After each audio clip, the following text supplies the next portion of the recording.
Accident हुआ है। पिछले 10 दिन में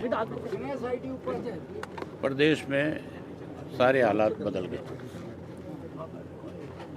पहले एक एडीजीपी ने सुसाइड किया, उसको लेकर के भी सब लोगों ने एक ही मांग उठाई कि निष्पक्ष जांच होनी चाहिए, जो कसूरवार लोग हैं वो दंडित हों।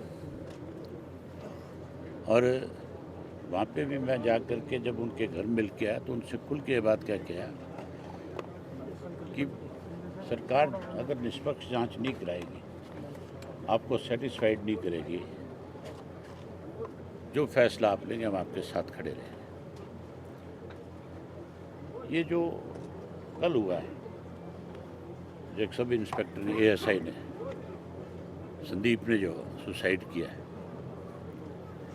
जो उसने अपना वीडियो डाला है, उस वीडियो के आधार पर एफआईआर होनी चाहिए और इसकी जांच में सीबीआई से और सीबीआई के साथ सिटिंग हाई कोर्ट के जज की मौजूद उसकी देख रेख में हो, ताकि सारी चीज़ें जो है सामने आए।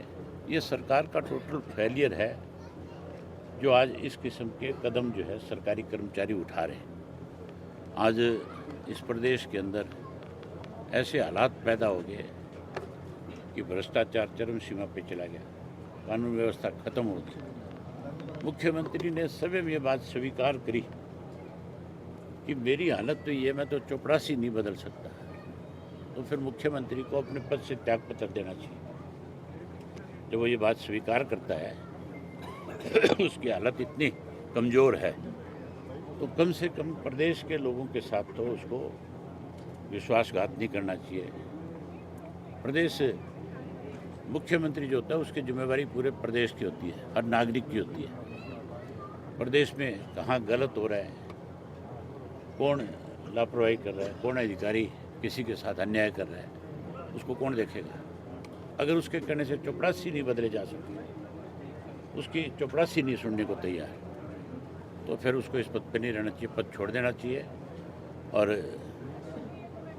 ये जिम्मेवारी किसी और व्यक्ति को दी जाए। दोनों मामलों में सरकार की लापरवाही हुई है। टोटल सरकार की लापरवाही की वजह से ये हुआ है।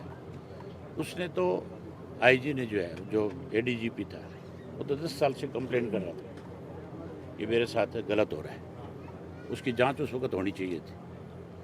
अगर उस वक्त सही तरीके से जांच हो जाती सारी बातों की, तो मेरे ख्याल इस तरह के हालात पैदा नहीं होते। आज जो संदीप ने सुसाइड किया है, लाठर ने, वो भी ये मान के चलो कि सरकार की लापरवाही है। सरकार के सामने जब सारी चीज़ें आएगी थी तो फिर समय रहते कार्रवाई क्यों नहीं करी। जब तक इसके साथ न्याय नहीं होगा हम चैन से नहीं बैठेंगे। क्या पुलिस में भी असंतोष है सर? है, पुलिस में भी असंतोष है कि जिस तरह दिख ही रहा है। ये तो साफ दिख रहा है। ये लोग हमारे प्रदेश के हालात बिगाड़ना चाहते हैं। भाजपा के लोग जो है, इन्होंने हमेशा धर्म, मजहब, जात पात के नाम की राजनीति करी है। मुझे इस बात का अंदेशा है कि कहीं अब भी ये प्रदेश के हालात और ज़्यादा खराब ना कर दें। मुख्यमंत्री सर सुबह आए थे, आश्वासन दिया, क्या फ़ायदा हुआ उसके आने का? आके गए हुए मुख्यमंत्री को 4 से 6 घंटे हो गए, अब तक कोई कार्रवाई नहीं है। अब तक प्रशासन की तरफ से परिवार के लोगों को आकर के कुछ नहीं बताया गया कि हमने अब तक क्या किया। मुख्यमंत्री आया, आते ही साथ के साथ जो सरकारी तमला उसके साथ था, उसको आदेश देना चाहिए था कि तुरंत कार्रवाई करें। मुख्यमंत्री कहे किसको बेचारा, जब चपरासी नहीं मानता उसकी, तो फिर उसकी एसपी और डीसी कैसे मानेंगे। सर जी, डीजीपी लंबी छुट्टी पर भेज दिया, नए डीजीपी लगाए गए हैं, तभी अंतिम संस्कार हुआ है डीजीपी भाई पूरन कुमार का आज। चलो वो तो उनके परिवार का फैसला है, वो अगर संतुष्ट हुए किसी बात से तभी उन्होंने दाह संस्कार किया होगा। जब तक इनके परिवार के लोग संतुष्ट नहीं होंगे, जब तक पूरा भाईचारा संतुष्ट नहीं होगा, तब तक इनको भी कोई ना कोई फैसला लेना पड़ेगा। लेकिन सर एफआईआर दर्ज हो गई है। आपकी बात हुई सर?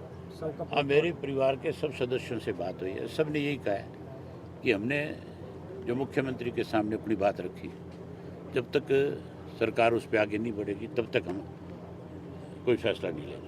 अच्छा, आप भी सत्ता में रहे हैं, क्या इस तरह का पहले भी होता था? हमारे वक्त में आज तक नहीं हुआ, किसी के वक्त में नहीं होना चाहिए। फिर तो सरकार का फेलियर है, खत्म है। ठीक है, थैंक यू।